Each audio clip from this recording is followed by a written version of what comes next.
Selamat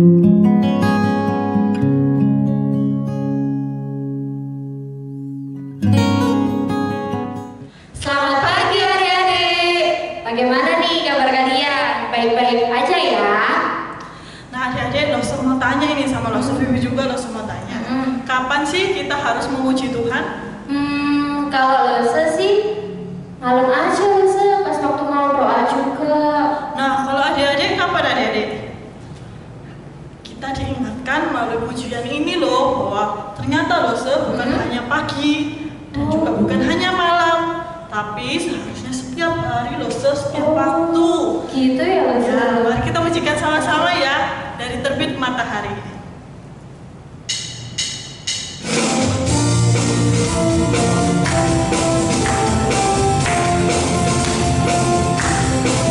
Dari terbit matahari pagi-pagi sampai pada masuknya sore-sore, biarlah nama Tuhan dipuji. Dari terbit matahari pagi-pagi sampai pada masuknya sore-sore, biarlah nama Tuhan dipuji.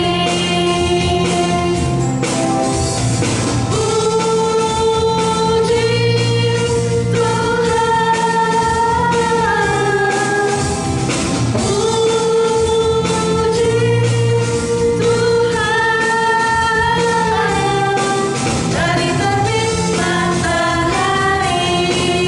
sampai pada masuknya, biarlah nama Tuhan dipuji. Kita pujikan sekali lagi. Dari terbit matahari sampai pada masuknya, biarlah nama Tuhan dipuji. Dari terbit matahari sampai pada masuknya, biarlah nama Tuhan dipuji.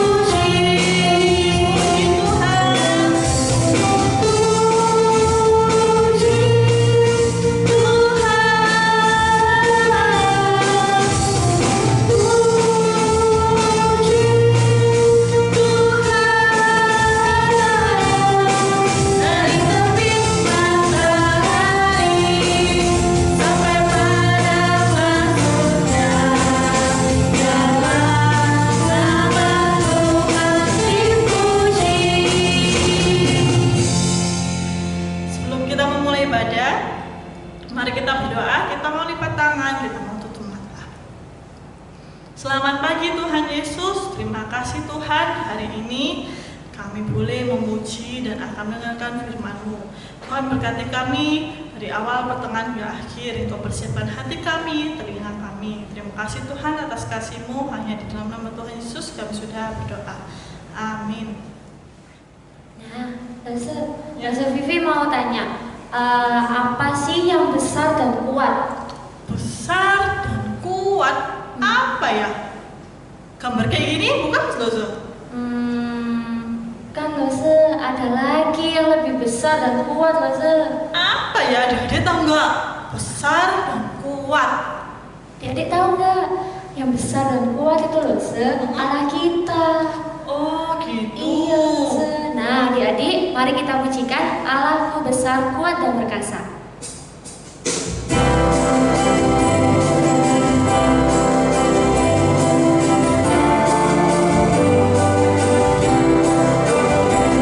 Allahku besar, kuat dan perkasa, tiada yang mustahil baginya. Oh oh. Allahku besar, kuat dan perkasa, tiada yang mustahil baginya. Oh oh.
waktunya kita berdiri, mari kita mengakui iman kita. Pengakuan iman rasuli. Aku percaya kepada Allah, Bapa yang Maha Kuasa, Khalik langit dan bumi, dan kepada Yesus Kristus, Anaknya yang tunggal Tuhan kita, yang dikandung dari Roh Kudus, lahir dari anak darah Maria, yang menderita sengsara di bawah pemerintahan Pontius Pilatus, disalibkan, mati, dan dikuburkan, turun ke dalam kerajaan maut, pada hari yang ketiga bangkit pula dari antara orang mati, naik ke surga, duduk di sebelah kanan Allah Bapa yang Maha Kuasa, dan dari sana Ia akan datang untuk menghakimi orang yang hidup dan yang mati. Aku percaya kepada Roh Kudus, gereja yang kudus dan am, persekutuan orang kudus, pengampunan dosa, kebangkitan tubuh, dan hidup yang kekal. Amin. Adik-adik silakan duduk. Saatnya kita memberikan persembahan. Persembahan boleh dibantu oleh Papa sama Mama untuk ditransfer di gereja, Atau bisa juga persembahannya disimpan dulu di rumah.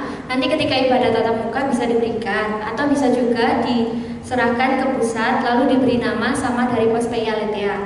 Nah, adik-adik mari kita pujikan beri syukur.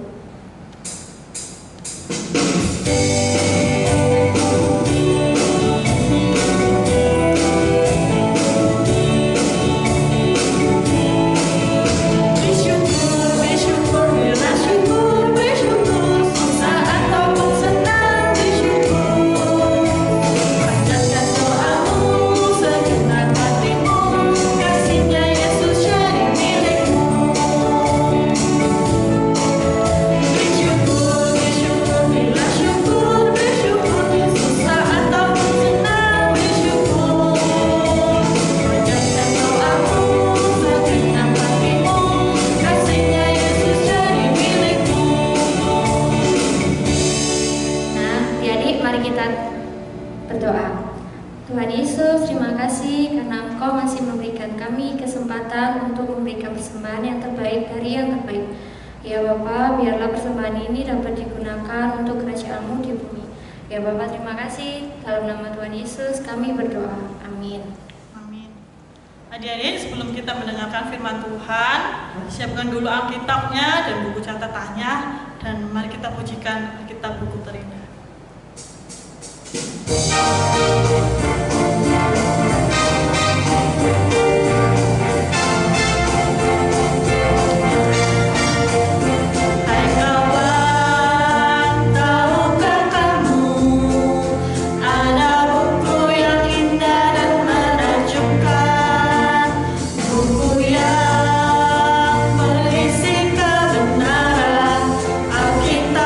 Itulah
Tuhan Yesus, terima kasih Tuhan, pada hari ini kami boleh untuk mendengarkan firman-Mu.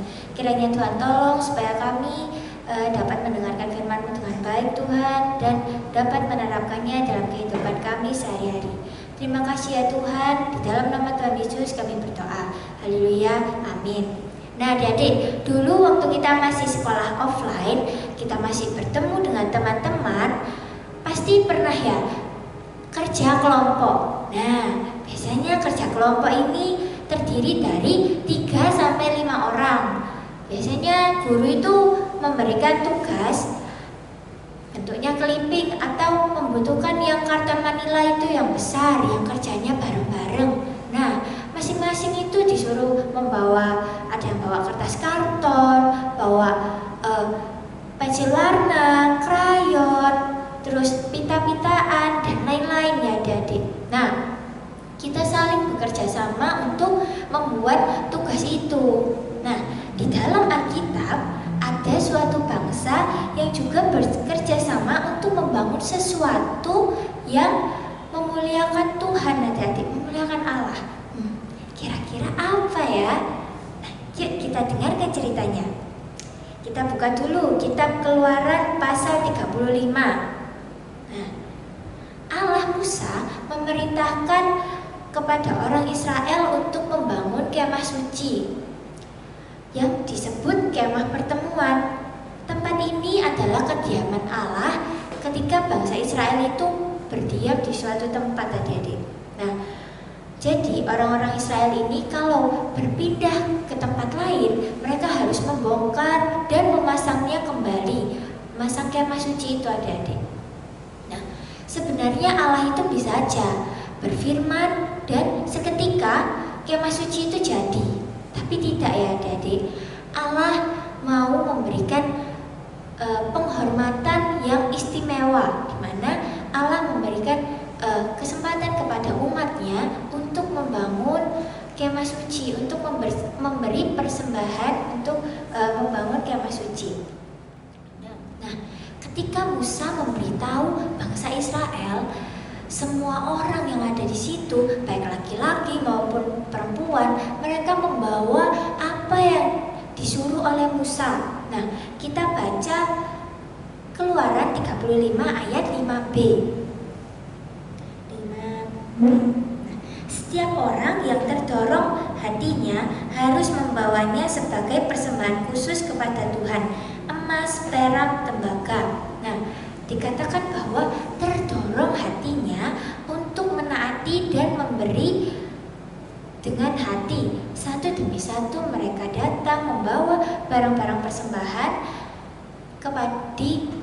untuk membangun kemah suci. Nah, seorang wanita berseru, "Lihat!" sambil menunjukkan yang ada di keranjangnya itu adik-adik. Terus ditunjukkan dan bergelimanganlah keluar anting-anting dan emas yang didapatnya dari Allah. Lalu dia bilang seperti ini, "Allah begitu baik padaku. Lihat, ini semua pemberiannya. Aku sangat senang menerimanya dan aku membawanya kembali untuk dipersembahkan untuk kemuliaan Tuhan." Jadi, nah, lalu ada juga yang membawa kulit binatang, kain, dan tenunan adik-adik. Juga ada juga yang membawa kulit binatang, kain, dan tenunan yang indah. Seseorang berkata, "Aku tidak punya emas, tapi aku membawa kulit kambing, bulu kambing, dan kulit domba jantan untuk penutup kemah suci." Dan juga ada yang membawa kain lenan halus untuk pakaian imam. Juga membawa kain biru, ungu, dan kirmisi untuk membuat tirai. Nah, lalu juga ada yang membawa rempah-rempah dan minyak zaitun yang digunakan dalam ibadah di dalam kemah suci. Nah, akhirnya Musa harus menghentikan orang-orang itu. Dia berkata, sudah cukup, jangan bawa apapun lagi." Loh, kenapa ya Musa bilang seperti itu? Nah, coba kita baca Keluaran pasal 36 ayat 7. sebab bahan yang diperlukan mereka telah cukup untuk melakukan segala pekerjaan itu, bahkan berlebih. Musa memberikan perintah itu karena barang-barang yang dibutuhkan telah cukup. Sekarang waktunya untuk mengerjakan, untuk membangun kemah suci itu sesuai dengan apa yang diperintahkan Tuhan. Nah, lalu Allah telah memilih 2 orang sebagai penanggung jawab untuk membangun kemah suci itu.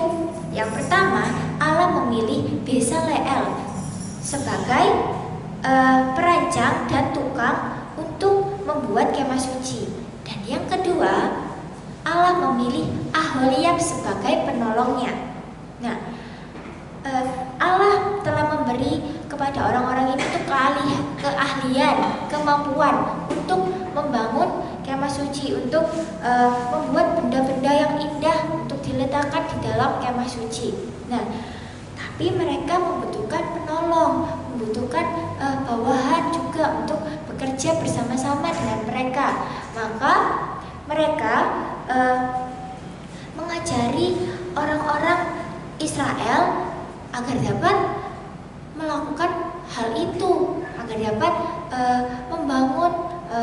membuat benda-benda di dalam kemah suci. Nah, ada yang dapat menggergaji dan menghaluskan kayu yang kasar.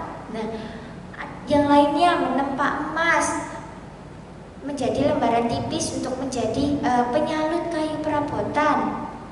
Ada yang membuat kandil, membangun mesbah, dan mendirikan pelataran. Juga ada yang bisa menjahit dan menenun untuk membuat tirai dan pakaian imam. Nah, hari demi hari umat Allah mengerjakan kemah suci. Orang-orang Israel itu sangat senang, sangat gembira bisa memakai waktu dan kemampuan mereka, keahlian mereka untuk Tuhan, dan mereka membawa diri kepadanya. Kita baca Keluaran pasal 36 ayat 1. Demikianlah harus bekerja Bezaleel dan Aholiab dan setiap orang yang ahli yang telah dikaruniai Tuhan keahlian dan pengertian, sehingga ia tahu melakukan segala macam pekerjaan untuk mendirikan tempat kudus, tempat menurut yang diperintahkan Tuhan. Mereka mampu melakukan hal-hal itu, pekerjaan itu, karena Tuhan telah memberi mereka pengertian dan keahlian untuk mengetahui cara mengerjakannya. Akhirnya kemah suci itu selesai. Lalu Allah menunjukkan betapa senangnya Allah dengan kerelaan hati dan ketaatan bangsa Israel untuk membangun kemah suci itu, ya adik-adik, dan penuh kasih kepada Allah. Kita baca Keluaran pasal 40 ayat 34.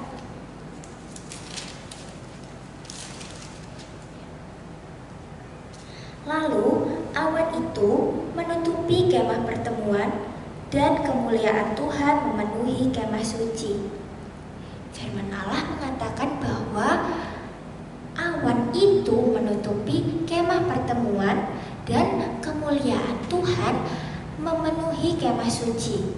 Nah, kini setiap kali bangsa Israel melihat kemah suci itu, bangsa Israel ini, setiap orang teringat bahwa kemuliaan Allah, mereka dapat melihat kemuliaan dan mereka tahu bahwa Allah benar-benar beserta mereka. Allah yang menyertai mereka keluar dari bangsa Mesir itu. Nah, betapa sukacitanya mereka bahwa karena Allah membawa mereka keluar dari tanah Mesir. Allah yang mengajarkan bagaimana mereka hidup sekarang dan sampai seterusnya, ya adik-adik. Nah, lalu mengajarkan bagaimana mereka harus menyembah Allah dan memuliakan Allah. Nah, orang-orang Israel sungguh yakin bahwa Allah benar-benar beserta mereka, Allah yang memimpin mereka. Nah, kini anak Allah, Tuhan Yesus, selalu beserta dengan semua orang yang percaya kepadanya. Roh Allah selalu ada dalam hati kita, dalam setiap kita. Dia selalu menyertai kita dan tidak pernah meninggalkan kita sendirian. Nah, dari cerita tadi kita tahu bahwa bangsa Israel mempersembahkan kain, emas, ada tembaga, perunggu, kulit binatang, dan lain-lain adik-adik untuk dipersembahkan untuk kemuliaan Allah, untuk membangun kemah suci. Di zaman sekarang ini kita memberikan persembahan dalam bentuk uang ya adik-adik. Nah, orang tua kita memberikan kita uang untuk persembahan, untuk jajan ya adik-adik. Nah, orang tua kita memberikan kita uang untuk jajan. Nah, kita bisa menyisihkan uang itu untuk persembahan, untuk diberikan kepada Tuhan sebagai ungkapan rasa syukur kita. Bukan berarti kita tidak boleh jajan ya adik-adik. Kita boleh jajan, kita boleh membeli barang-barang yang kita mau. Tetapi ingat, kita harus menyisihkan juga uang untuk persembahan, untuk kemuliaan Tuhan. Nah, cerita hari ini sudah selesai. Silakan adik-adik mencatat catatannya, dan papa mama di rumah boleh membantu adik-adik untuk menghafalkan ayat hafalannya.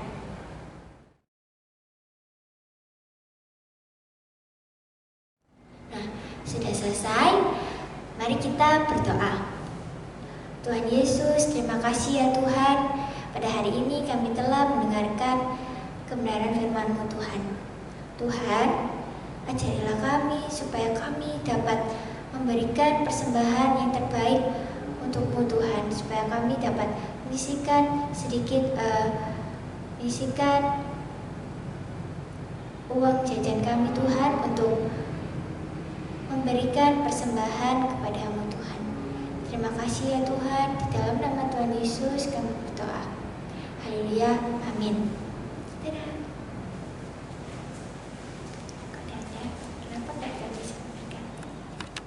Nah, adik-adik, gimana firman Tuhan hari ini? Jangan lupa diterapkan supaya semakin mencintai Tuhan ya. Nah, mari kita pujikan, terima kasih Tuhan.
Dikuduskanlah namamu, datanglah kerajaanmu, jadilah kehendakmu di bumi seperti di surga.